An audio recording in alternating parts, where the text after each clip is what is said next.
कई लोग कहते हैं गुरुजी क्या दूध चढ़ाना जरूरी है शंकर पर? कई लोग कहते हैं गुरुजी क्या दही चढ़ाना जरूरी है शंकर पर? शहद चढ़ाना जरूरी है? घृत चढ़ाना जरूरी है? शक्कर चढ़ाना जरूरी है? शिव महापुराण की कथा कहती है 5 चीजें शंकर भगवान पर चढ़ती है। दूध अर्थात घर में लक्ष्मी की वृद्धि करता है, इसलिए चढ़ाया जाता है।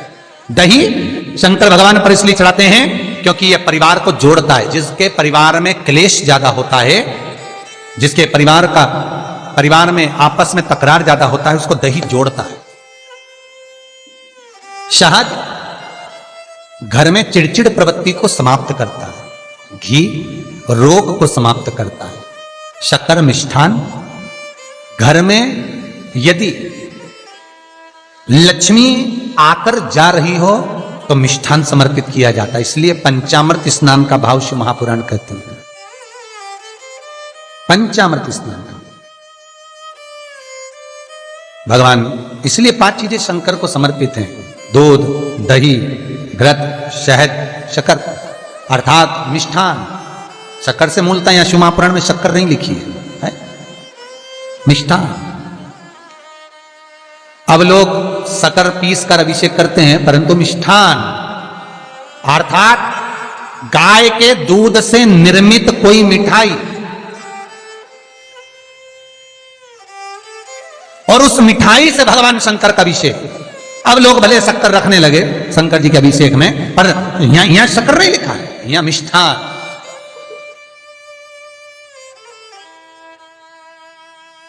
हमारे यहां सहज भाषा में कहते थे उसको खांड अर्थात मीठा।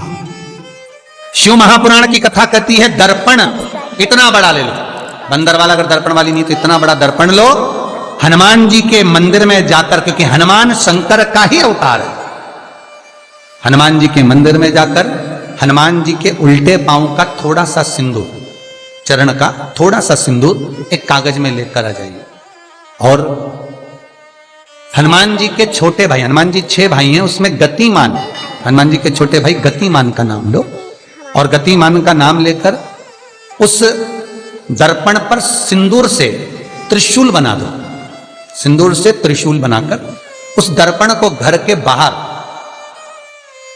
दर्पण का मुख बाहर की ओर, ऐसे बाहर की ओर मुख कर कर दर्पण को घर के बाहर या दरवाजे पर, बिल्डिंग पर, ऊपर जाली में, फ्रंट में कहीं पर भी उसको लगा दीजिए। महाराज केवल शंकर का स्मरण कर कर, गतिमान का नाम लेकर, हनुमान के उल्टे पांव का सिंदूर का त्रिशूल बनाकर जो दर्पण को लगा देता है, आपको 1 महीने के अंदर अंतर मालूम पड़ जाएगा कि पिछले जो महीने निकले हैं उस महीने का अंदाजा लगाना कि घर में लोग कितने बीमार पड़ते थे, और इस दर्पण को लगाने के बाद बीमारी कम हुई कि नहीं हो कम तो ठंडा कर देना, क्या जा रहा है, पर करके जरूर देखना। विश्वास रखकर करोगे, भगवान शिव का अनुमोदन कर कर, भगवान शंकर पर विश्वास रखकर करोगे तो बीमारी घेर नहीं सकती। अकाल मृत्यु हो मरे जो काम करे चंडाल का, काल उसका क्या बिगाड़े जो भक्त हो महाकाल का। शंकर की आराधना करने वाला, शिव का स्मरण करने वाला, शिव का निवेदन करने वाला, शिव अर्चना में डूबने वाला, शिव का अनुमोदन करने वाला कभी दुखी नहीं हो सकता। तो शिव महापुराण की कथा कहती है शंकर को जितना जल प्रिय नहीं, शंकर को जितना बेल प्रिय नहीं, शंकर को जितना शमी प्रिय नहीं, शंकर को जितना दूध दही प्रिय नहीं, शंकर को अगर कुछ प्रिय है तो सत्य प्रिय है। सत्यम शिवम सुंदर। इसीलिए हमारे यहां शास्त्र कहता है, ब्रह्मा जी केतकी के फूल को लेकर आए, उसने झूठ बोला। ब्रह्मा जी गाय को लेकर आए, शंकर भगवान के सम्मुख में झूठ बोला। ब्रह्मा स्वयं झूठ बोले तो सिर कटा, कर्मनाशा नदी प्रकट हुई। और शिव महापुराण की कथा कहती है शंकर को सत्य प्रिय है, अगर झूठ बोला है। इसीलिए शिव महापुराण का स्पष्टीकरण किया जाए, वर्णन किया जाए, तो पहले के समय में अदालत नहीं होती थी, पहले के समय में पंचायत नहीं हो सकती थी, पहले के समय में कोई सभाएं नहीं होती थी, पहले के समय में कोई निर्णायक मंडल नहीं होता था, पहले के समय में केवल एक निर्णय होता था। गांव के लोग ले जाकर शंकर के मंदिर में खड़ा कर देते थे और कहते थे उठा गंगा जली, और कहते तूने ऐसा नहीं किया। गंगा जली उठाकर कह दे कि तूने ऐसा नहीं करा। क्यों गंगा जली उठवाते थे? क्योंकि लोगों ने शिव महापुराण सुन रखी थी।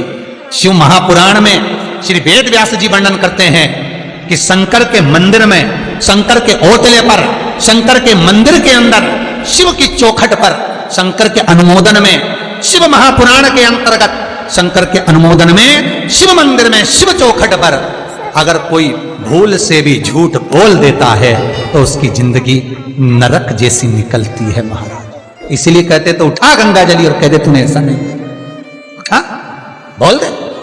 आपके भी जीवन में अगर किसी को कष्ट है, फिर निवेदन करूंगा, मंदिर में अगरबत्ती भले मत लगाओ, मंदिर में दीप भले मत जलाओ, मंदिर में पेड़ा भले मत चढ़ाओ। अगर आपके मोहल्ले में, आपके पड़ोस में, आपके परिवार में, आपके नजदीक में अगर कोई दुखी है, कष्ट में है, उसको यदि प्रेम की वाणी भी बोल ली है, एक रोटी भी प्रेम की खिला दी, किसी के चेहरे पर इस्माइल ला दी, तो मंदिर में दिया जलाने के बराबर है साहब। मंदिर में दीप जलाने के लिए सब्सक्राइब करें हमारा चैनल। बेलपत्र भगवान माता पार्वती के अश्रु से है, रुद्राक्ष भगवान शंकर के अश्रु से है, शमी पत्र उमा और महेश्वर भगवान शंकर के विग्रह के सुख से जो जल प्रकट हुआ है, उस जल से शमी की उत्पत्ति है महाराज। दोनों के मिलन से, दोनों के मिलन से।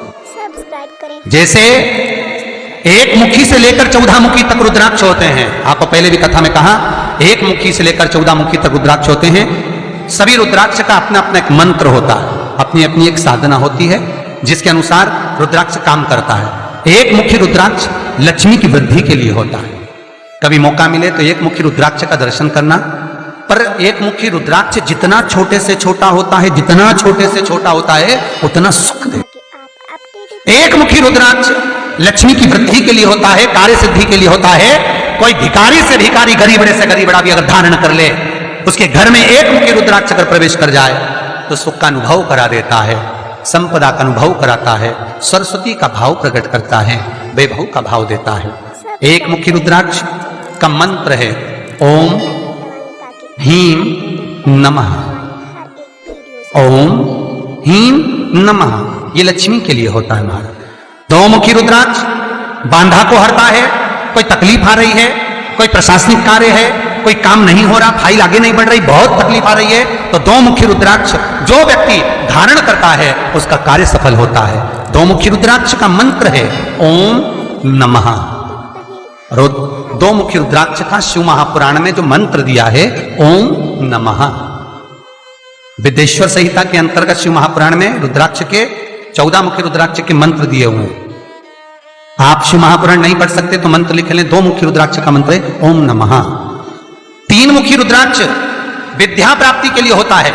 कैसा भी अनपढ़ से अनपढ़ व्यक्ति हो, जिसको विद्या में रुचि ना हो, पढ़ ही नहीं पा रहा हो, चित्त वृत्ति ही ना लग रही हो, मन ही ना लग रहा हो, परसेंट कम से कम होते जा रहे हो, तीन मुखी रुद्राक्ष उस बच्चे के गले में लाल धागे में डाल दीजिए। नहीं डाल सकते तो बच्चे के कमरे में जहां वो पढ़ता है, विद्याध्ययन करता है, उसके कमरे में लगा दीजिए। तीन मुखी रुद्राक्ष का मंत्र है ओम श्री शिवाय नमस्तुभ्यं, श्री शिवाय नमस्तुभ्यं, श्री शिवाय नमस्तुभ्यं।